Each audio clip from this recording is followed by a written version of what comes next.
and God's sovereignty sort of determined for an outcome, obviously. But Shermer sort of defines it. Of course, I don't think he has any sort of free will justification on his worldview. Pretty sure he's a naturalist because he doesn't believe in the soul, so there's no evolution at all. But he views it as, you see the universe as a net of determinism, but you can join in this net and cause events in this act. So you would be causing deterministic acts with your own. You can say. Yeah, I like the way Daniel Dennett explains it. He just says it's an illusion of having free will. Yeah, that's one way. I would say perhaps on Shermer's definition, something could be worked out, but I would still say no. As a monist, I say indeterminism and determinism and freedom are incompatible. So they're contradictory in nature, so you can't work that out. That's necessary for the definition of free will and monism. Which I found out the other day, by the way, as well. What's your opinion on Orthodox Christianity and the extra books we have? I'm going with whole judgment because I don't know enough. I have looked. I know that interestingly enough, some of the Apocrypha are in the Septuagint, which is the Greek translation. Which, if that is the case, and they could maybe be considered canon. I would say that even if they're not, there's still books Christians should read, I think. And you can include them in.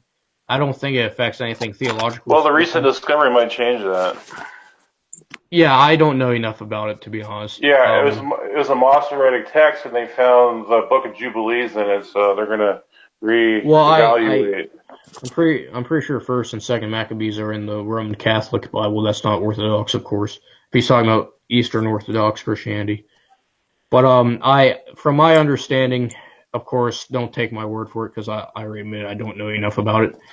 The books that are the Apocrypha, from my understanding, there's no, because one would be like 1 Enoch. I haven't read that one. And they're literally just allusions to Genesis and the Exodus and so on. And this is a 2nd century book, I'm pretty sure. It's either 1st or 2nd Enoch.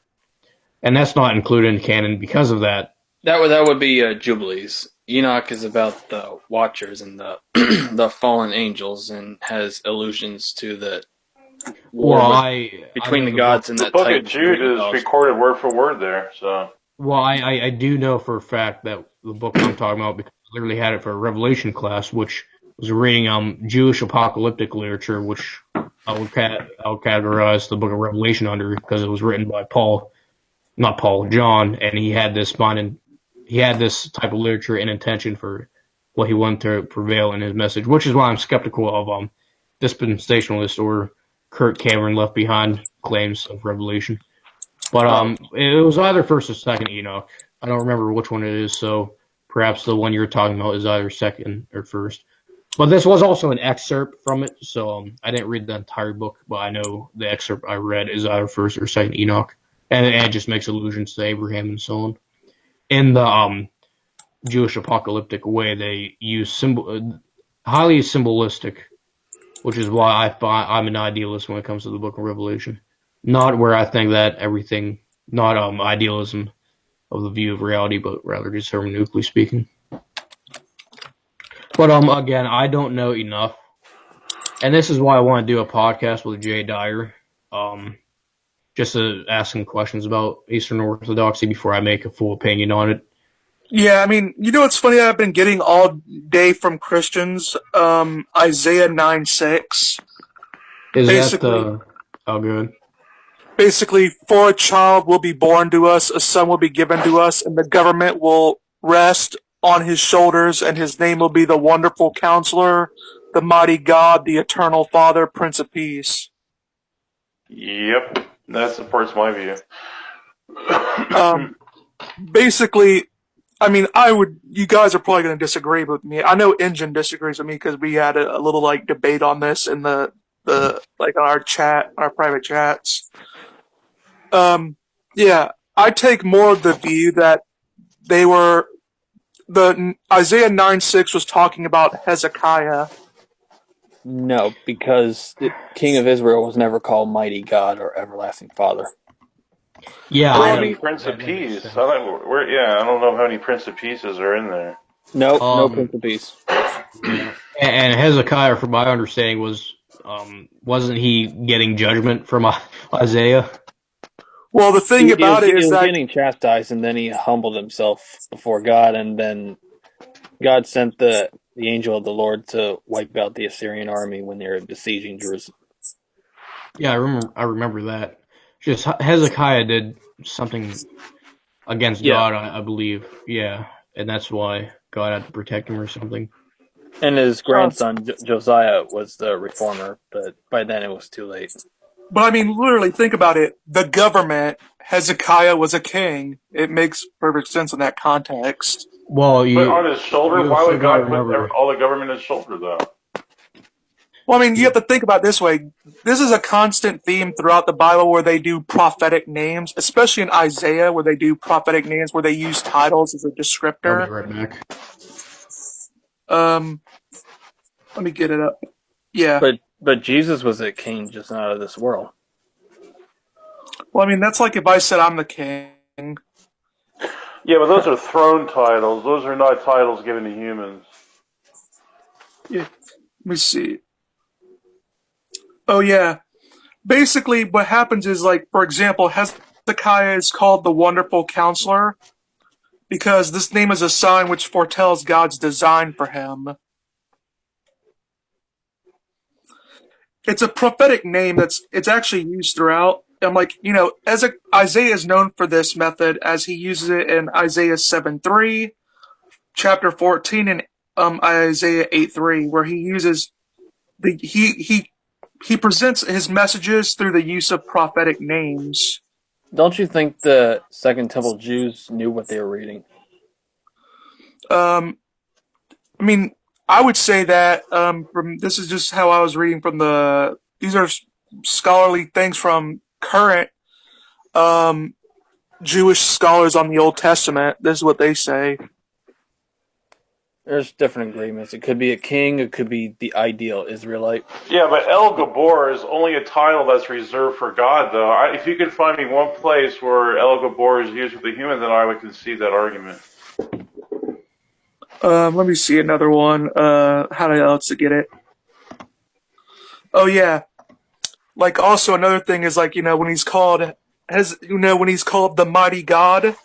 This is also a sign that foretells his God defense of Jerusalem through the miraculous sudden deaths of Sennacherib's army. I can never pronounce his name right. Sennacherib. Yeah. Sennacherib. Yeah. So, I mean, the whole thing is I find all these names are just really, they're just like signs of what's going to happen or what has happened. Okay, but there were also dual prophecies as well throughout. Real quick, do you know if James Ossuary is authentic? James, the brother of? Yeah, it is. Many archaeologists it doesn't necessarily say the brother of Jesus, but the fact that they would use the phrase "brother of" indicates that there's compelling reason to believe so. But in the book he never says my brother this and that, or Jude either. Well, I'm pretty sure in James it says the brother of. Well, yeah. I mean, like Methodists kind of use this argument, like sometimes to say that it wasn't talking about his literal brother, but a brother of Christ. But the thing is like that fails. It fails because like it's the way they were. Like, because when they use it for a brother in Christ, they say it literally like that: a brother in Christ. They don't say brother of Christ.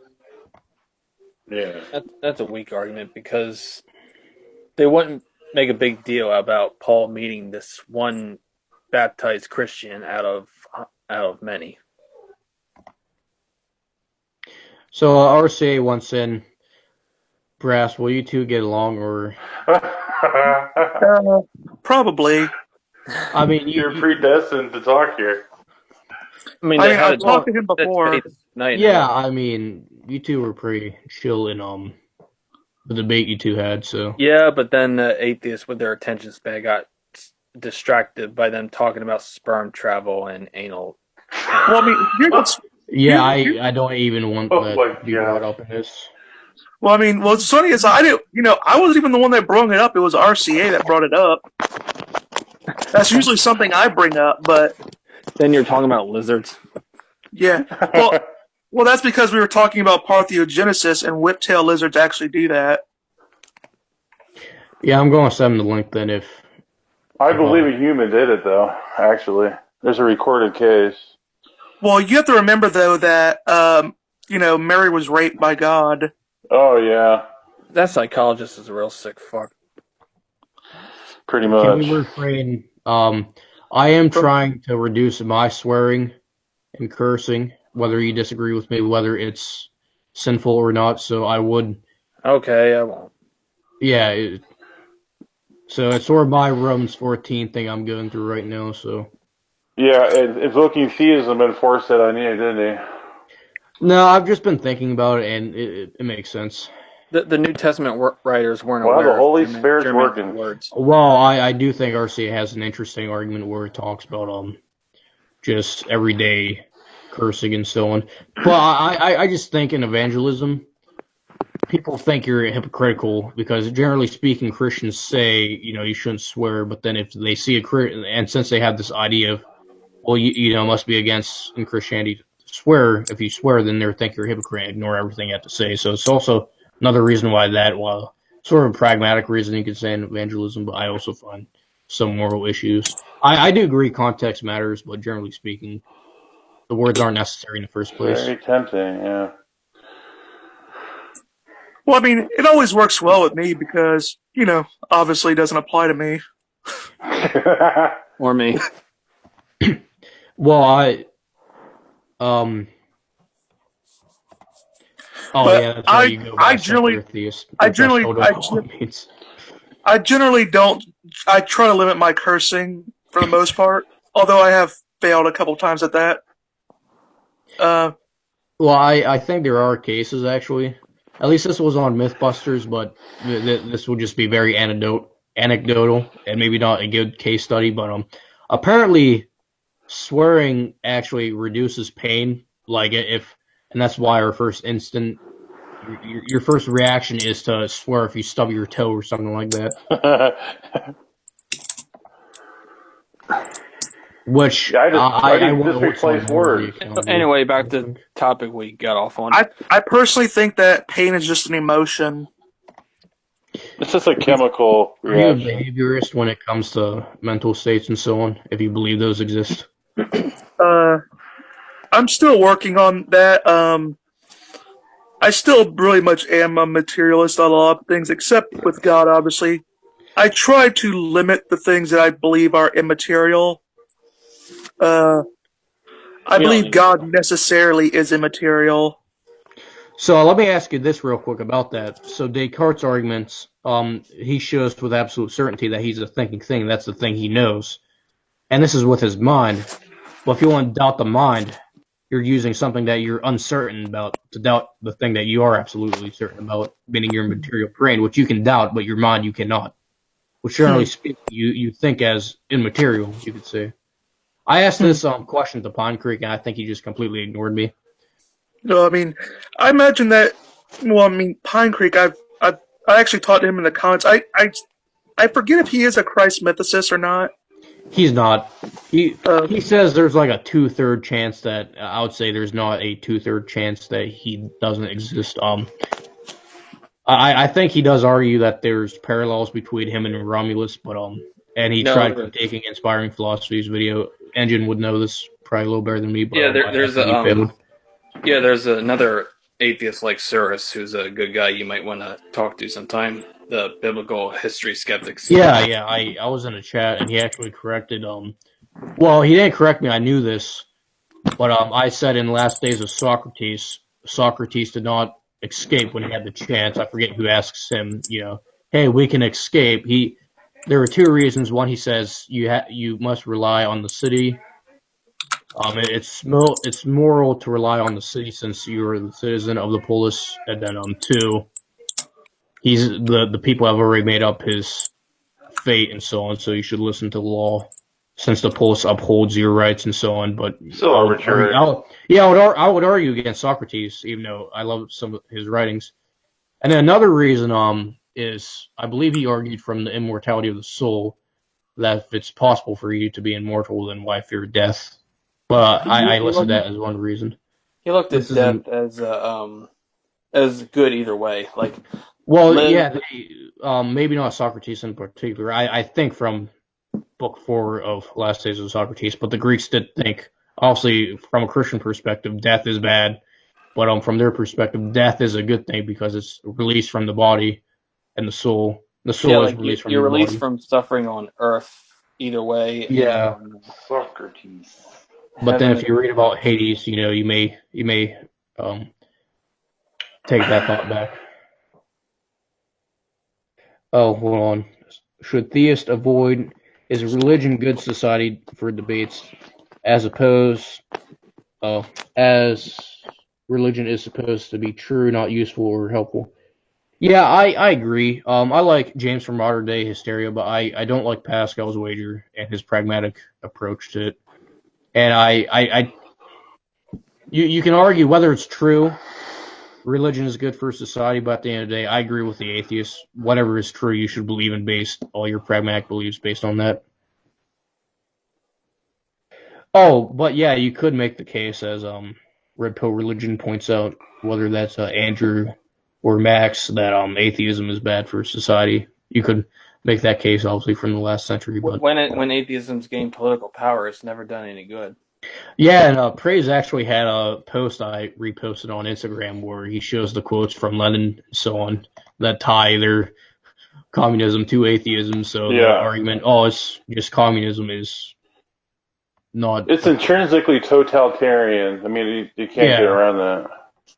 Yeah, well... Tim O'Neill's going to do a blog entry on that soon. Well, they switched from the Tsar, which is basically a king model, I believe, to the He's basically the Russian Orthodox Pope version. Yeah. So, RCA, I see you came in. Anything you want to discuss? None that I have on the top of my head. I'm driving right now, so sorry my audio quality's a little bad. All right, well, no, don't worry. You can take your eyes off the road. We don't mind. Just keep talking. I would disagree, but... I'm just messing with you. But yeah, there's so I think that there is some good points to be made on a lot of things. Like, I already have a bunch of stuff on religion. I think that there is good arguments to be made that, for one, religion does generally correlate with better self-control. I agree with that, absolutely. You can debate about that, and it would be more. But what does the word religion even mean, though? What do you mean by that? Yeah, and that's. Do you mean belief in God or a practice based on tradition or whatnot? Because what's the Oxford Dictionary of Religion or definition? God and religion are not synonymous. Well, I would say I am religious. I don't like when Christians say they're not religious. It's just about Jesus, even though... Well, it's ceremonial. Are you saying you're ceremonial? I don't think that fits in your context. No, not in that way. I'm obviously not Catholic. That is in the definition, though. Well, there are other definitions I've seen where it is belief in God and you practice that belief. And if so, then you are religious by definition. It's not just about Jesus per se. Well, there's even another one where it says even if a strong belief in something. I mean, even atheism can be a religion and one of the criteria is. Well, no. Atheism in of itself is not a religion, but new atheism / anti-theism would be. I won't say atheism is a religion because usually it's tied to belief in the supernatural or God, but I definitely view it as a philosophical foundation, philosophical framework in which you view the world, which would be a worldview, I think. So I have a video on that, and the comments I've received, they either strawman my argument or don't understand it or just ignore what I say in response. So I haven't heard a good response to them by that. Now, of course, if you go by the lack of belief, I would say if you're a human being and you connect your beliefs to what you do in life and think about other things, then also you have to tie that God you don't believe in and the contradictory positions to that belief, and you tie it with that, which makes a philosophical framework in which you have a worldview at that point that would be atheistic. So you can have different atheistic worldviews. And this is something I appreciate about, at least with Stalin, is that he didn't pussyfoot around and with the whole lack of belief thing. Yeah. Yeah. They're fooling us. There is no God. Yeah, so I mean, hell, I at least give him props on that part. For intellectually consistency, I won't give him props for what he did with that. Either. Well, no, I'm not saying. No, I'm not saying what he's did good by what. I know. Just in general, I don't really approve. Yeah, I don't approve what he did. I don't approve what he did. I'm just saying at least he was. Yeah, at least he didn't pussyfoot around it. Neither does Aaron Ra. He outright claims that there's no God, even though he has no basis for that. Well, yeah, his justification for that. So does Penn. Or no, it was a Teller. I forgot one of them does. And I found him very disrespectful in his debate with RCA. I thought RCA won that easily. Because he either ignored his points, and when they got to Josephus, RCA definitely mentioned some good points that he ignored or strawman, but yeah, with Godless Engineer too, I think RCA won that one. Well, Godless Engineer at least is respectful. I think he's completely incorrect. Right. He was talking trash all over the place with RCA. Oh well, not really. Well, not in their debate. With inspired philosophy, sure, but not in their debate together. But a lot of other times, his girlfriend's shit talks for him. Or it was in a video I watched. I think it was about RCA, his response to him or something. Oh yeah, I'm sure in his responses he's a jerk, but usually. At least the debate I saw on Shannon Q's channel, he was pretty respectful. Yeah, we debated twice and have been respectful. Yeah, so I did see. Oh, Aaron Ra, his justification for there is no God is literally his lack of belief, which is funny, I find, because literally that is the biggest argument from ignorance. I'm going to objectively claim there is no God. No magical man in the sky, he would try to define God as from how he talks. Based on my own that's his most opinion. sophisticated concept of the unmoved. That's the Family Guy rendition of God, not our God. Yeah. So I see they're talking about Aquinas. I actually have an Aquinas class, which will be fun. I won't use the 5 ways probably because I would use Craig's 5 ways in his cumulative case. Okay,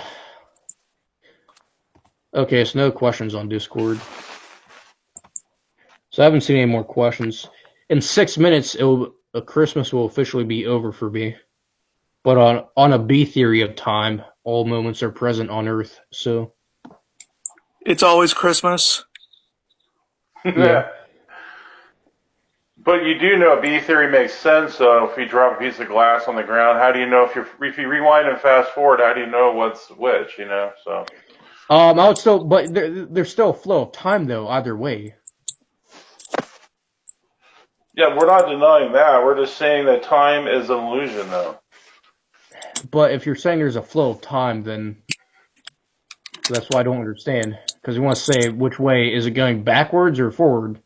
Now you can maybe say, well, is it present, future, or past? And, on an A theory, one could argue, well, the future is always present because, 5 seconds from now will be the future, but will also be present. And Augustine talks that's what I was saying. And RCA, you may like my most recent article on Augustine and time. It's on my website. I basically summarize book 11 of the Confessions, which I enjoyed reading. I actually did a presentation on it in one of my classes. Turn it into a paper. I was actually remembering, you spoke of Shannon Q, and I actually did happen to watch her little anti-theist debate that she had with Nephilim Free. He's the worst person to object to anti-theism. Well, yeah, I thought Shannon Q won that debate.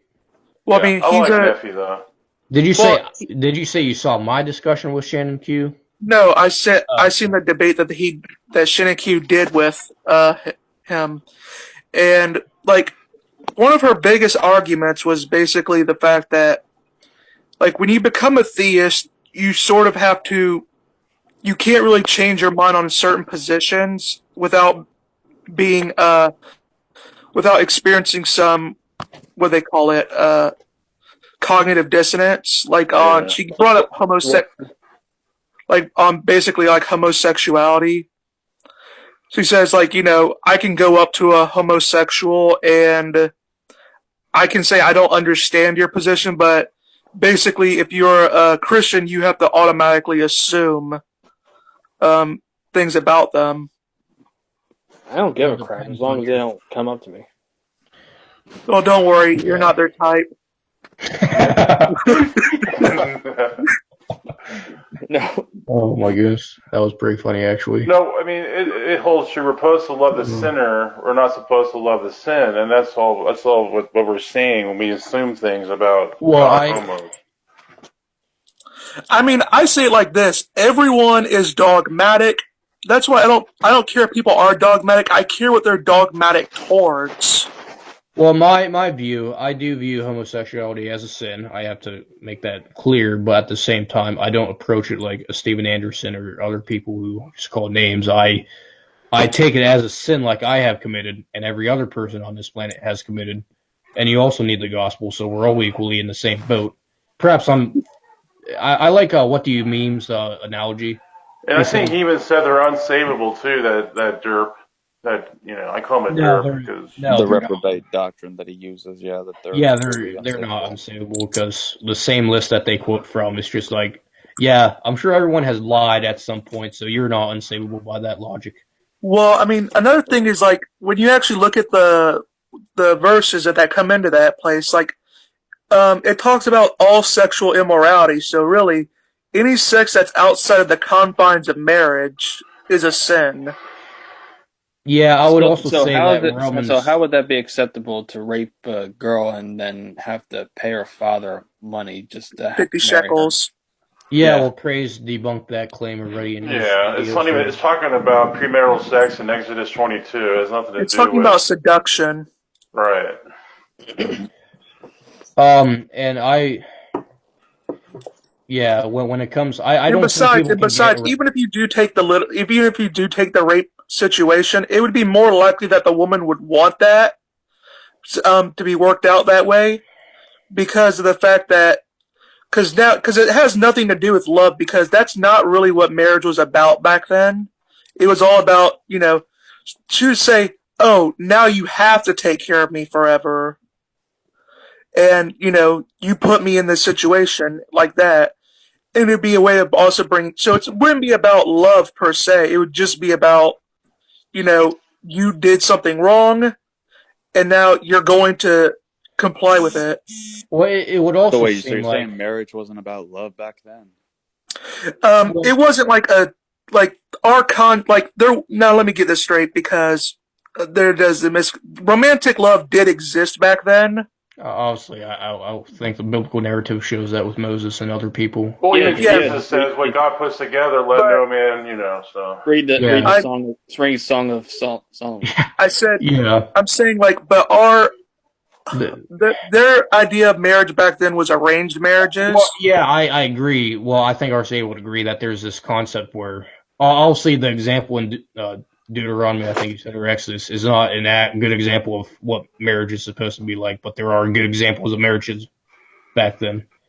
Well, yeah, I mean, I'm not saying that romantic love didn't exist, because it did, but it was considered, I like to use some of how the Greeks took it, too, as well. It's it was a good thing if you were romantically in love, but if the person that you romantically loved could not offer you anything, in your social life, you wouldn't be able to marry them.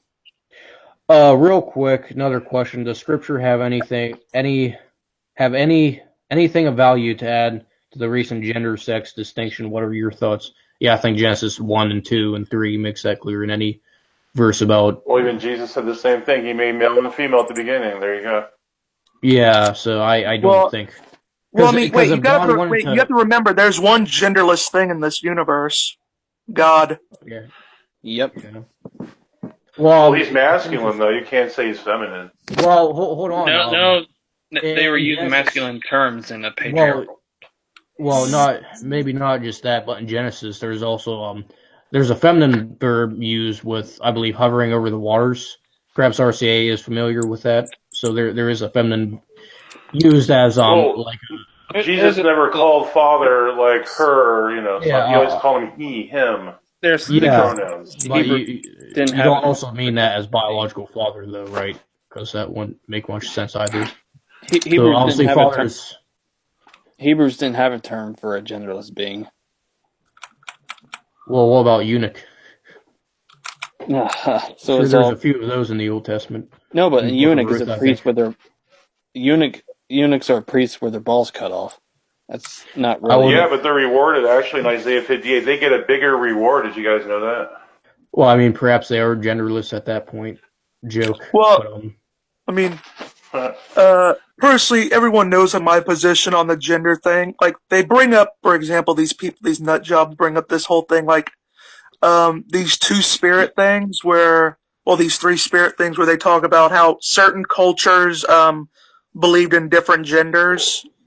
I said, for one, you're confusing gender roles with genders. No one denies that there's multiple gender roles, but genders is not, that's what we're talking about. And the thing is about that is, like, I can also point this out. There was also plenty of tribes that believed throwing a virgin woman into a volcano would stop an eruption. And you don't see me using that logic today. This seems also completely arbitrary, though. Well, it seems universal to throw a virgin in a volcano for a second. Not a volcano, but Joe versus volcano. It's in moral intuition to do that. No, I'm kidding, but because they died with their innocence intact or something. I don't know. Well, another thing that people take in, like, people always say, why is it always a virgin woman and, like, when they're getting married? Well, I mean, ideally it would be the man too as well.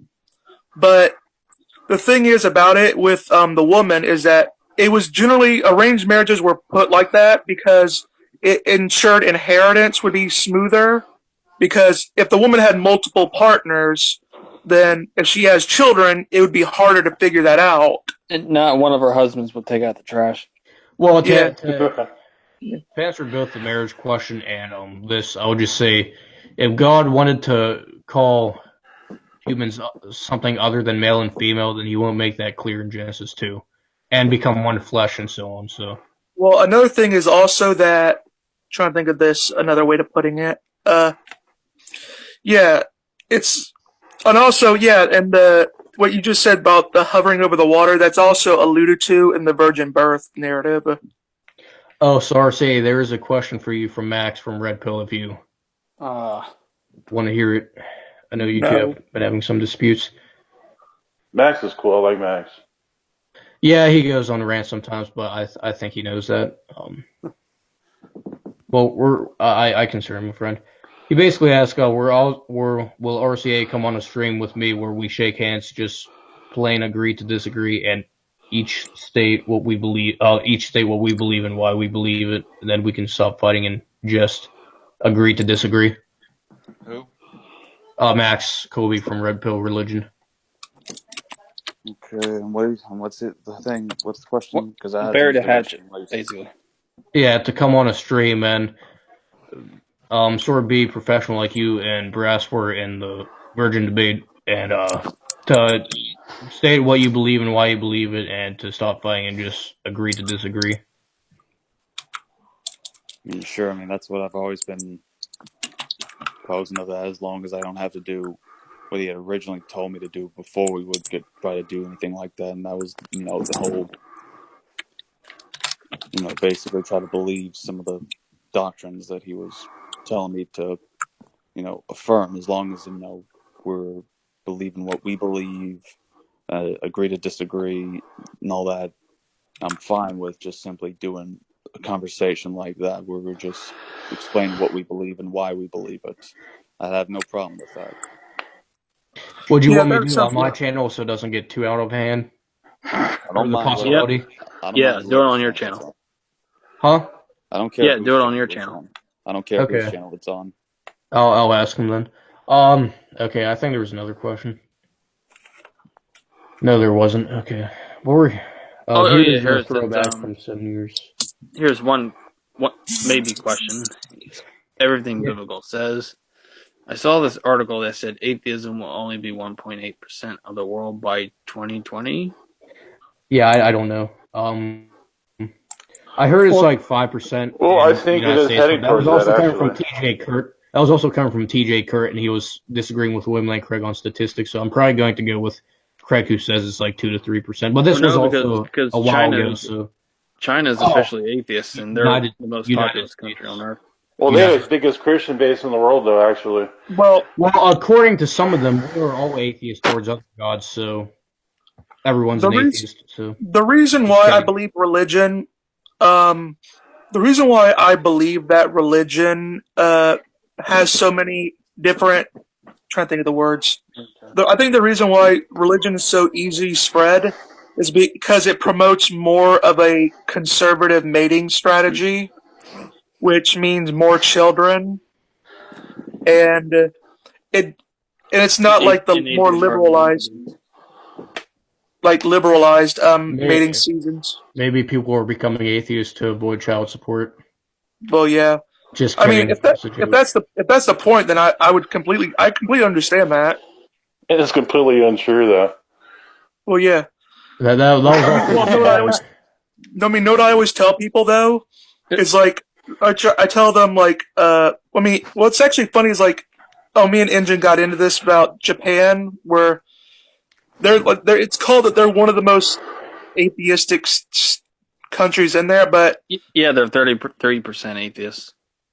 And I'm like, do you realize like literally if you go to Japan, everything, like literally everything is like Shinto and Buddhism.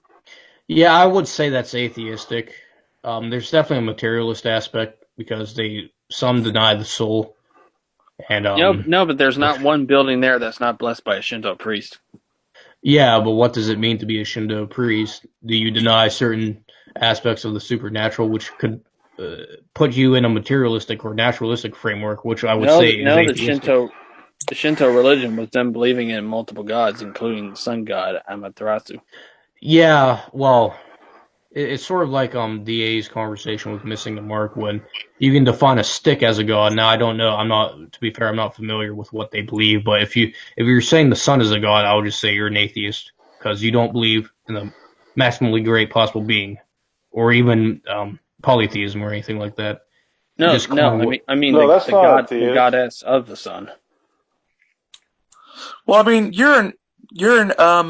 Pantheism. You're an Indian Engine, so you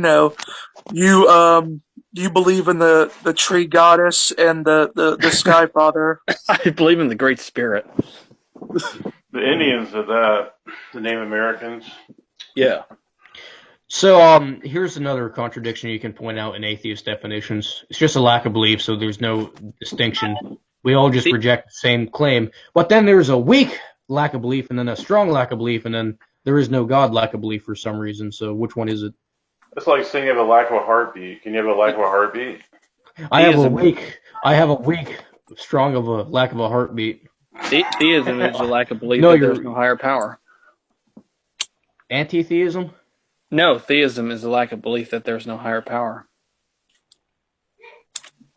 Oh, okay. Yeah, well, it comes down to subjective terms. Now, I could sort of agree that if a theist presents a bad argument, it's like, well, you haven't really given me a good reason to believe that God exists. Just as long as they don't make other claims around that worldview and say there is no God, I think unfortunately, I can say this based on some arguments from the church, they could be justified in their lack of belief, but generally speaking, they go way beyond a lack of belief and make claims beyond their own persuasion.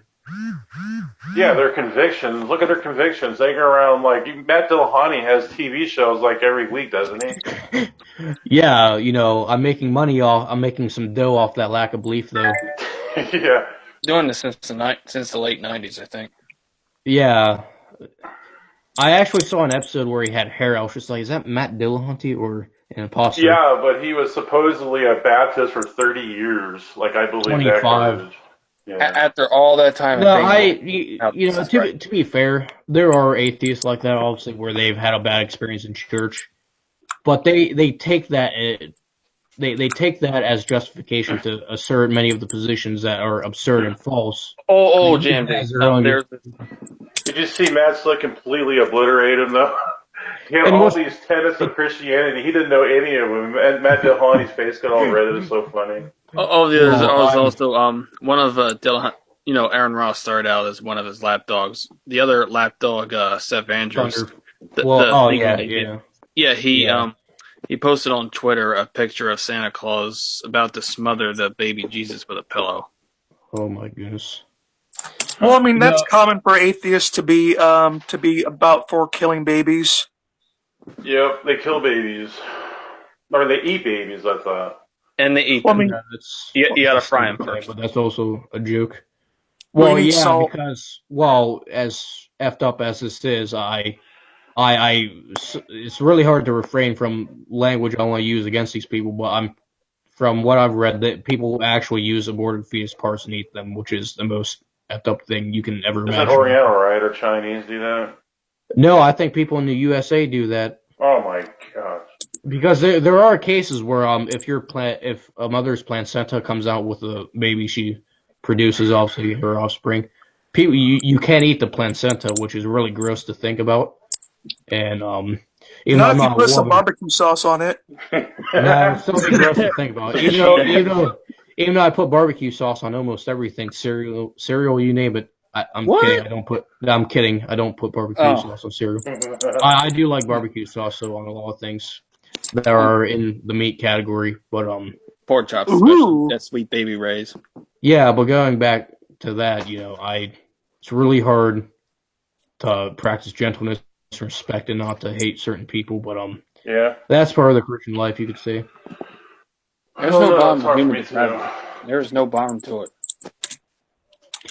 Well, I think they're actually starting to admit that, and Turk makes this point that, these are actual lives, but we just want to take them anyway for our own convenience, and at this point you have no moral justification. And you're really, really saying, well, I just want to commit murder anyway. It's a human life, it has its own DNA, it has a brain, it can feel, and so on and so forth.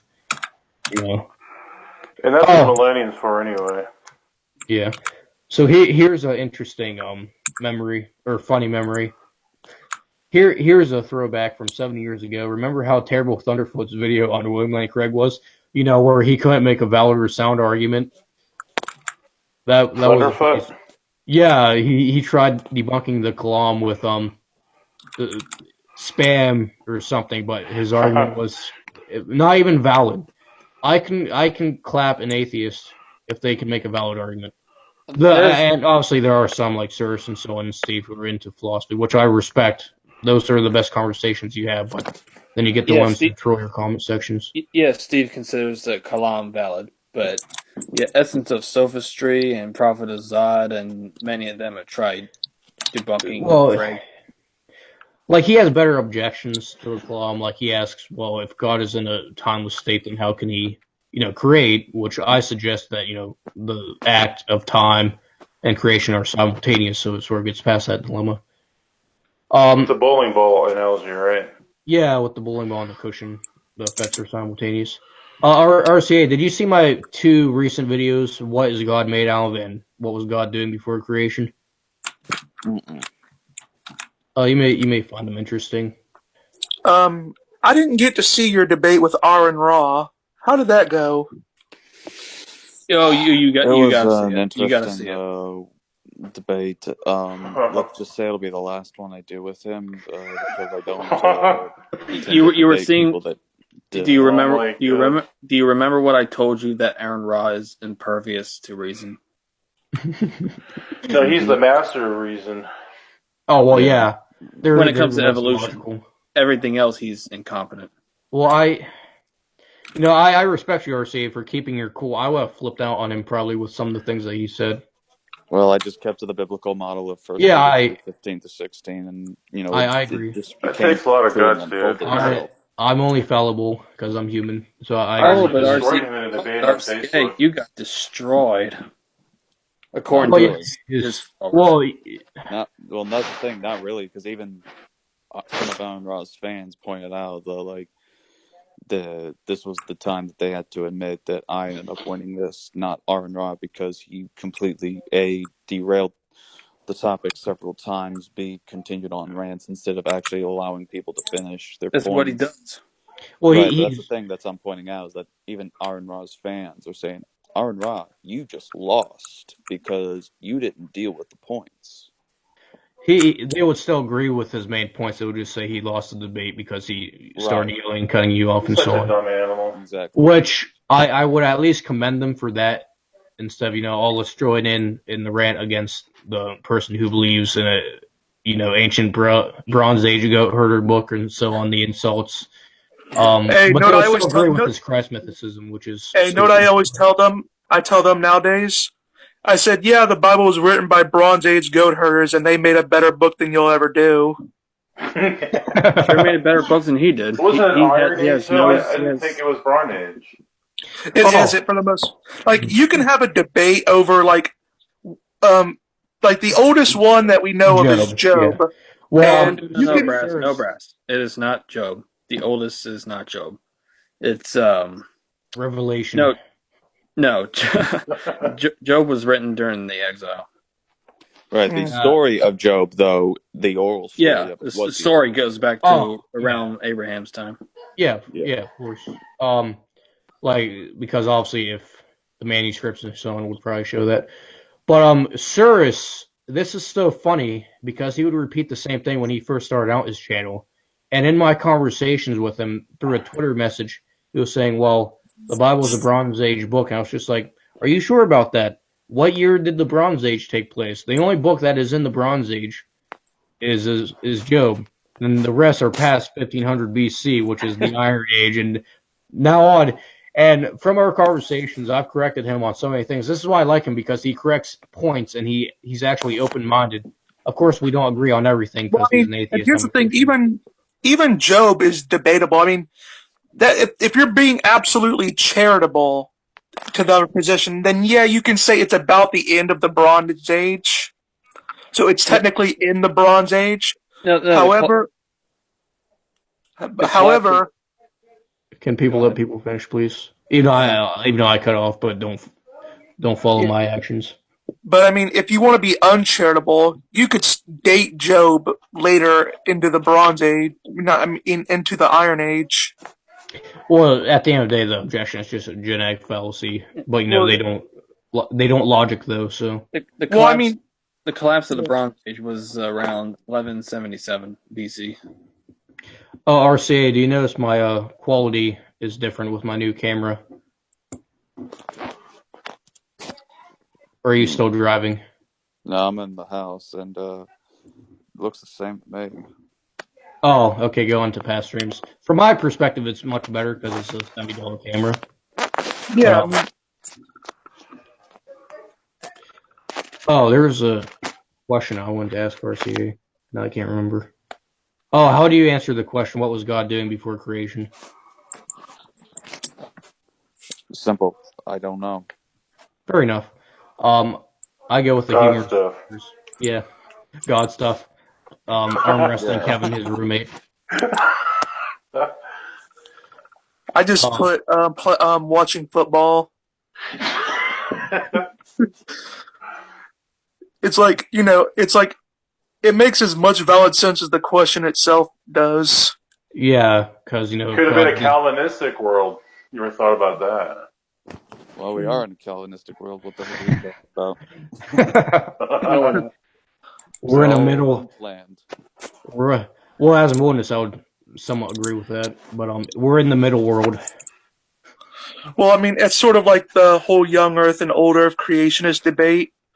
And, I said, I don't believe in a young Earth and I don't believe in an old Earth. I believe that the Earth is just right. Well, I know the Earth is at least 20 years old. Wait a minute. So JMD, we're in the middle world? Yeah. So we're in Middle Earth? Yeah, I knew you were going for that. Yeah, we're going to have to go find the ring. Yeah. Well, you're going to need Cyrus. Well, the Bible is no better than the Harry Potter anyway, even though you ignore the fact that the author was a Christian and had Christian implications in it. So, Every time they pull a Harry Potter meme, just quote from her, I believe in God, not magic, and move on. What was God doing before he created heaven? I don't know the sequence. You would have to go into Revelation. It would come down to preterism versus like all millennialism to when the fall of Satan and his followers happened. Could be simultaneous. Could be for hell. Could be for earth. Or all at the same time, which would be simultaneous. So ultimately, I don't necessarily know. Is the claim true that the weight of a human being could not be supported by the nailing of his hands to the cross through the palms? Well, I've heard both sides of the argument on that.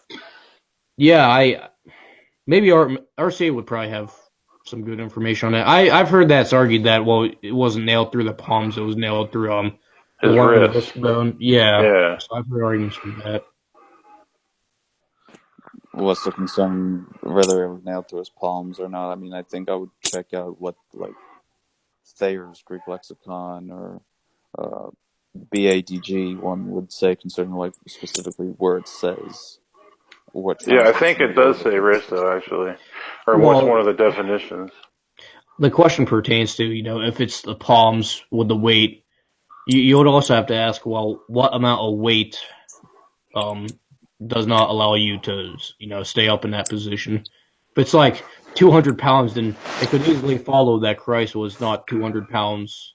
But it would honestly depend on the details for that scientific question, which I don't necessarily have the skills to answer that mathematically in my head. But I would probably say it's probably in the risks or something like that. But there's already historical evidence for the crucifixion of 4 Gospels, Tacitus, in church history, so that's not necessarily an objection. Don't you find it odd that literally every human reference to Jesus in Paul's letters or Josephus and Tacitus has to be explained away as an interpolation or explained away in some other manner? Well, some parts of Josephus are like miraculous claims, I think, are, and then that he was the Christ. That's not Josephus, because a Jewish writer would not write that. But the fact that he was a human being who was a miracle worker, I think, is the description, and RCA would know better because he debated Aaron Earl on this. I think your asthma is acting up. You are. Oh, shit. Hey. By the way, speaking of church history, I actually got a book this morning, the new church history book that got published within this month, actually, from Michael J. Kruger, called Christianity at the Crossroads. Yeah, I'm not even going to do any videos on church history until I have my required class on church history, because it would seem most appropriate to do videos on it then. Like, also, I want get familiar with it a little bit before the class, but there's a couple of works I would recommend. There's, of course, Philip Schaff's magnum opus, the 8-volume church history. I got that. Bruce Shelley's book on it, especially if you can get it in the up-to-date edition of Church History in Plain Language.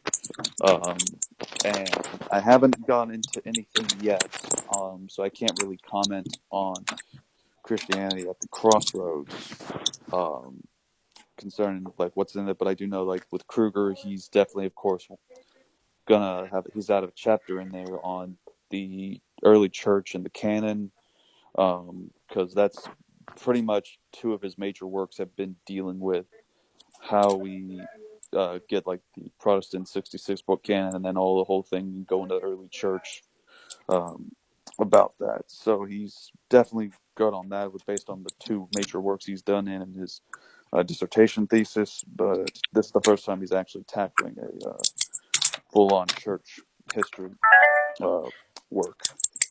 Yeah, I agree with Sola Scriptura, by the way, because I agree. Depending on what the canon is, that would be the final authority. But I would say the gospel is what Christ says would ultimately be the main authority, I would say, because that's literally God speaking. Well, it's not just the gospel; it's just the entirety of the Bible, because it's saying that Scripture they understand that the Scriptures are God breathed. Well, would you say that every verse has equal value? Concerning it, what do you mean by equal value? Let's say there's just a verse describing an event, and then you have a verse that has theological implications. Would they have the same value based on God breathed, or would they have different purposes? they have the same value in being God-breathed, but of course there's different genres and there's different applications and different understandings of how we should use this, but they are all God-breathed. I agree with that. Just, I guess I would view it as they're all equally God-breathed.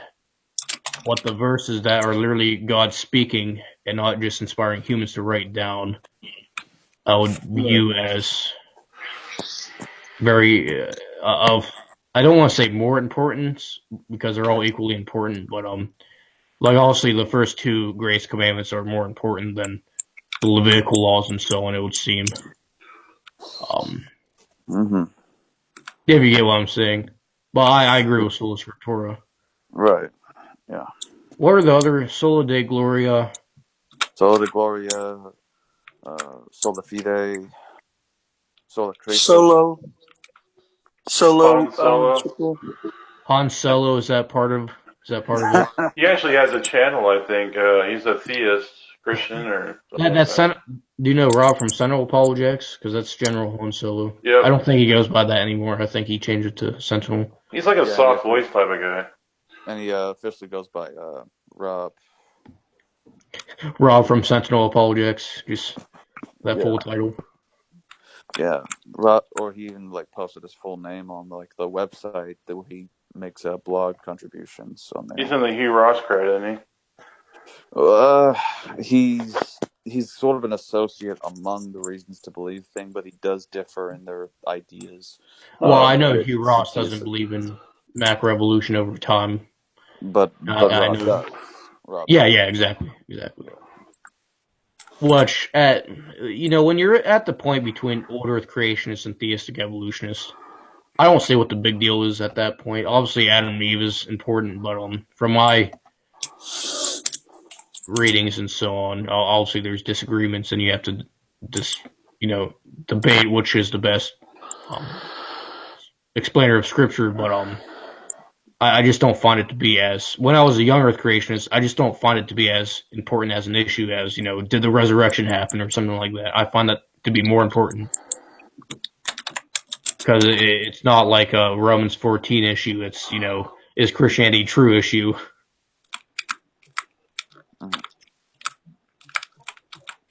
That would be my thoughts, at least. So how long have we been talking? Like 2 hours or something? Yeah, 2.5 hours. Christmas is over for me, but for praise, there's probably a half hour left for you. Let's see. Yep, about a half hour. And I think I'm in the same time zones as Bress and Mercy. Yeah, you're still with me. Yeah, unfortunately, I'm in the same time zone as you. You can narrow down my whereabouts. You'll have an earlier New Year's, though. Well, I mean, here's what I think of also. Well, actually, it was actually pretty funny because me and SJ were talking, and she told me about the school that she works at. And I said, oh, that's only 20 minutes away from me. I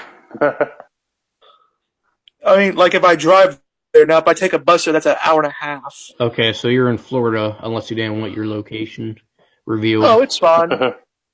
I completely dare them to try it. I'm coming over, buddy. Because I live in a trailer. I live in a trailer park, and they have the motto of shoot first, ask questions later. As Phil Robertson would say, we're the police out. Call 911. We're 911 out here.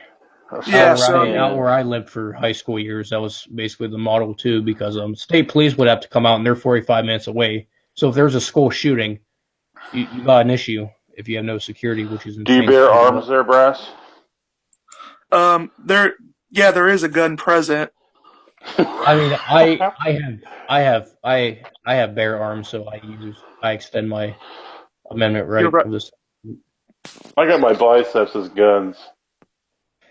Yeah, I don't think that would work in real life. I'm bearing arms. You know what? You know why amputees can't have? You know why amputees can't own guns? Why? They can't bear arms. That's so bad. They're bare legs. The sinful nature in me wants to laugh. Oh my goodness. Don't worry, I'm just slowly dragging you to hell with me. I may already, at some of the jokes I've laughed at, unfortunately, I may already be there. It's my influence over you. Come join the dark side, JMD. Luke, I'm your father. Well, I mean, you're more Darth Vader. If Darth Vader doesn't make it, I have some serious questions for God. JMD, No, I'm your father. Well, I mean, I Praise, you would meet more or less with your breathing. You'd probably be a good role for Darth Vader. No, be that hairy guy. Chewbacca. Chewbacca. How do you not know Chewbacca from heart?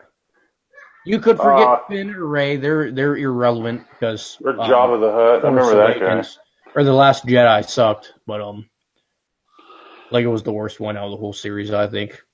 Because one, there was no great lightsaber fight. They kill Leader Snoke off because he's somehow mind tricked by an apprentice. Which, if he is Darth Plagueis, then he fell for the same trick twice. If people are comic book fans or nerds like I am, but another thing is also like this one atheist put on there about basically something about Thor and Jesus, and he said something like Norse mythology claims like that there's a war with ice giants and that the gods would keep them away. Well, there's no ice giants. So they're doing their job. And I always say, they always say, Thor beats Jesus, and I say, well, Jesus wasn't the one that got killed by Thanos. Oh, no. He didn't get his ass kicked by Thanos. Well, yeah, at the beginning, and, Ragnarok really was Thanos wiping out half of them. Wait, y'all talking about religion? Yeah, we went off a bit track, but for Ocean, you have to wonder if you don't view God as the greatest conceivable being in a monotheistic sense. Then Thor, your gods are pretty weak. Thor couldn't even stop Thanos. If you want to join in, $5 fee. Raise either message me on Discord, which is in the link, or email me. Credit card only. Social media or something like that. To my address.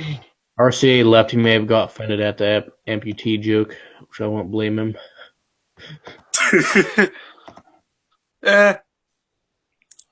I think he's starting to like me. But I just found it fun. I actually do think I did a pretty good job in that debate. Although I do admit that I probably could have been more on the offensive than I was actually. Yeah, also I disagree with your main premise, but there, like the medical records he would bring up, I think that was his weakest point. And this would just be a friendly critique. If you're going to try and give a natural explanation of a virgin birth, then because he opened up, I'm pretty sure with his opening that it's a supernatural bias that a virgin birth can't happen. But if you're going to say here's a record of a natural event happening, maybe I'm getting his position wrong, but it would seem like you give the opportunity for the atheist or naturalist to be like, oh, hey, it happened one time, therefore this was not a supernatural event because it can naturally happen, or a God of the Gaps or something like that. And look, science explained it of something that they thought was supernatural, but really was just natural.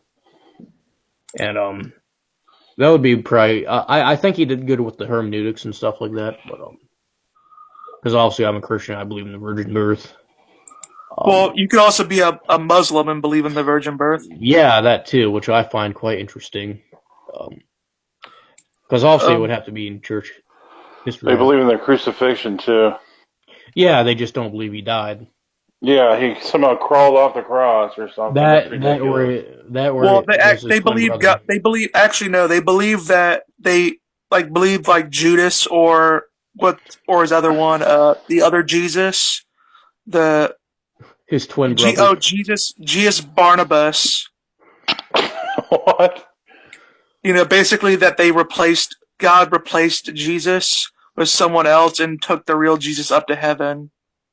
Wow. Like he did with Elijah. Yeah, that's mental gymnastics right there. Well, I don't mind mental gymnastics. I would just say they're wrong. And what you're practicing is cognitive dissonance. Yeah, I know. Mental gymnastics can be wrong, though, if you try to go through so many hoops. Yeah, if you're saying if you come across a challenge and you don't want to explore all the options and you're saying, oh, you're doing mental gymnastics, then I would say you're definitely not being a philosopher or lover of wisdom because you're not being open-minded. Dishonest, yeah. Yeah. But it usually it's atheists say that when they have a stumper question. I don't know why I did quotations there, but apparently they have a question that stumps you. Disingenuine. But then when they can't understand your answer, word salad, nuance, mental gymnastics. Yeah. Like, okay, tell me what my position is, and then tell me it's wrong. Then they'll either call you petty, or you are. Well, besides that, generally speaking, they'll call you petty or something like that if they came to find your position. Did I tell you about the atheist who messaged me on my Facebook page saying I'm fake and so on? No. Speaking of Facebook, I got a notification. Oh, someone commented on a post. Was it my Divine Simplicity post? Yo, Brass, I got banned in my other name. Atheism is a dumb religion. I got banned, so I made a new name. That's lovely. Well, yeah, it's Pig Latin for it's F-U atheist, but it's Ukfe atheism way. Oh man, I love trolling that. Man. I love trolling your atheism is a dumb religion page. Well, you troll all my comments on any a what question, what is knowledge? Dot. Or what is philosophy? Dot. Well, I mean, how did they ban me though? I didn't even say anything wrong to people. I know what's even funnier? Atheism. I mean, know what's even funnier? I've been trying because I did something stupid, admittedly, as a joke, just to do it, and it was because I was doing it in response to what one of the Jewish rabbi I know, what he sent me, which I thought didn't make any sense at all. Like, he sent me a link for a group called Jews Against Same-Sex Marriage, and wanted me to join the group. I said, I'm not a Jew. And so what I ended up I mean, in some terms you are, but just kidding. Well, I mean, here's what I just said. What I did is I actually made my own group. I parodied the logo and everything of the Jews Against Gay Marriage thing. And what I did is I actually put gays against Orthodox Judaism. Oh my gosh. And I did this just as a joke, and now I can't. I've tried deleting it, and Facebook won't delete it.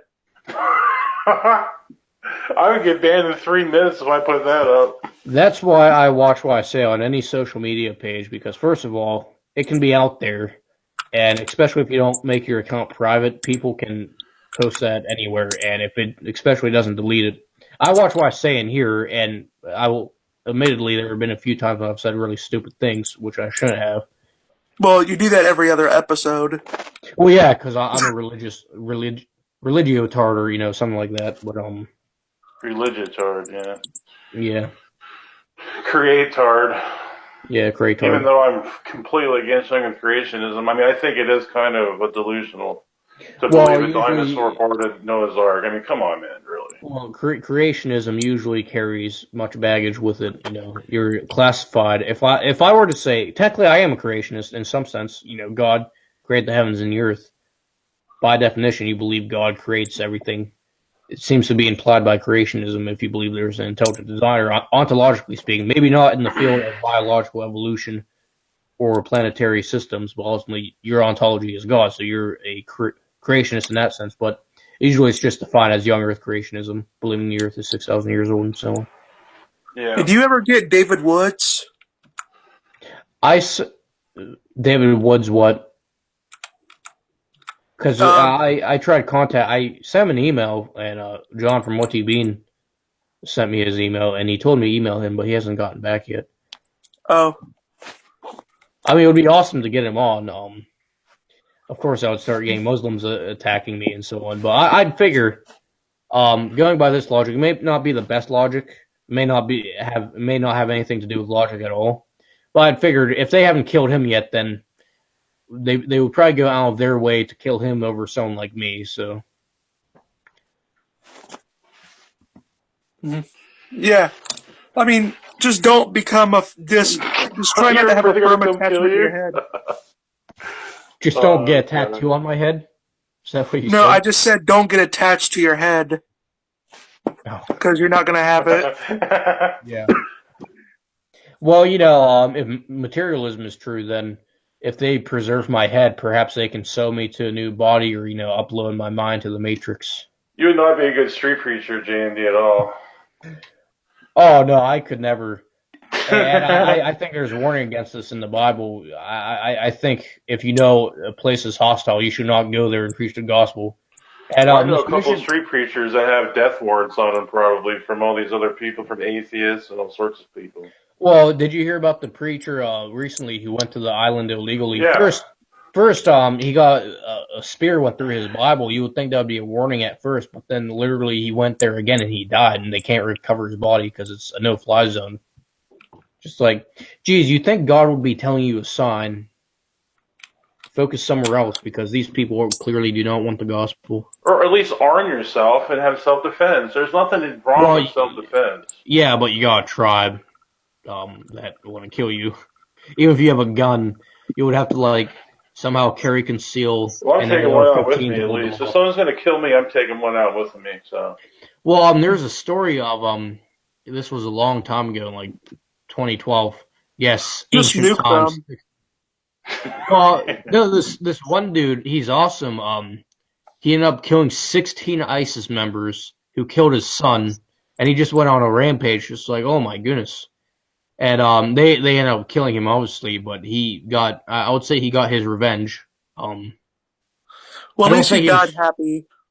Yeah, the highest kill streak yet. I know I shouldn't joke about that, but it's really hard not to. Good headshots. Yeah, I've recently watched these videos where people's deaths recorded, and a few of them are ISIS members, where they have them wear GoPros, and one guy literally looks around a corner. All you see is a sniper. You don't obviously see his head get blown off or whatever part of his body got shot. You just see the camera, the GoPro, just go from standing up to tilting over because the guy's dead because he gets shot from a sniper. Well, I mean, Jesus literally said, go ahead and bring a sword when you go and preach the word. So. Well, I'm just talking about videos like that in general. Yeah. But I mean, I'm so sick of the politically correct Christians. You're supposed to let people kill you and trample on you. No, I don't. That to me, that is not biblical at all.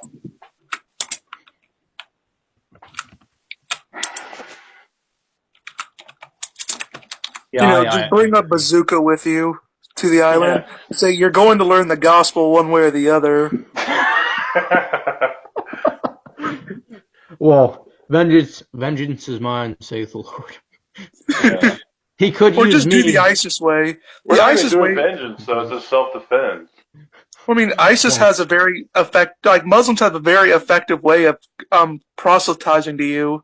They put a sword to your throat and say, "Become a Muslim now, or else."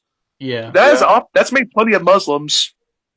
Well, this would be sort of Steve's point in can you choose your beliefs? Do you actually believe that, or are you just doing that to survive? Now, psychologically speaking, if you live long enough, you probably would end up believing that. But I would say the Christians who do that are probably just trying to save their own lives. But I'll admit, if I was in a situation like that, I don't know what I would do. Like there is no what ifs hypothetical. Well, I wouldn't convert to their bullshit, though. I know that. Yeah, it would also be a test of faith at this point. But I would at least want to have good reasons. This would be where Pascal's wager would be very helpful. Do I have a good reason to believe that if I get my head chopped off, am I going to heaven, or am I probably going to be joining the infidels in their hell or whatever it is?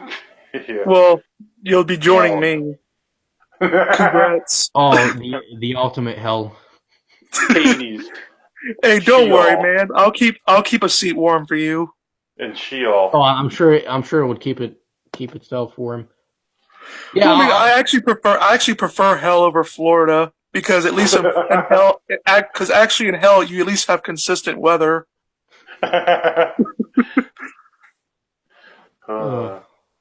I'm hesitant to joke about hell questions, but obviously I'm a hypocrite because I laughed at a few of those. But